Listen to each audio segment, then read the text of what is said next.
Here we're asked to solve this system of equations here, and I don't have many steps over here, so I'll kind of talk through them here. But normally what I like to do is I prefer using substitution here.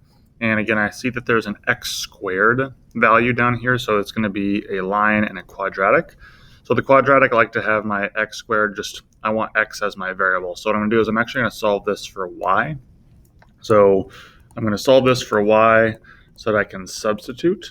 So I'm going to add y to both sides and subtract 7 from both sides just to rearrange this to be x minus 7 equals y.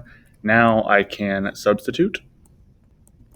Because I know y is equal to all this, I can plug that into here, which gives me x squared minus x minus 7 equals 7. And remember, I put this in parentheses because you got to be careful because we're subtracting all of this. So we actually have to distribute the negative to both of these numbers, which gives me x squared minus x plus 7 equals 7.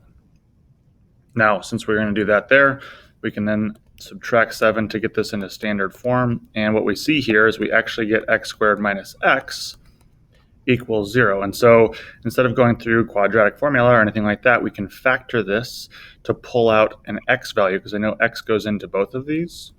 So it's like the opposite of the distributive property, which gives me x times x minus 1. And again, just to show you what I did there, like if we were to have distributed this, we get x times x and x times 1.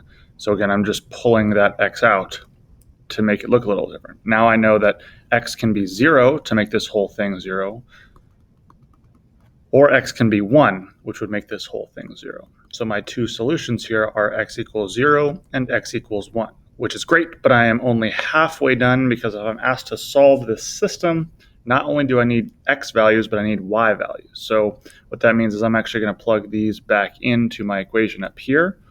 So when x is 0, 0 minus 7 is negative 7.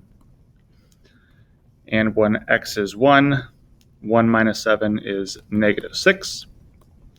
So my solutions are really 0, negative 7, and 1, negative 6.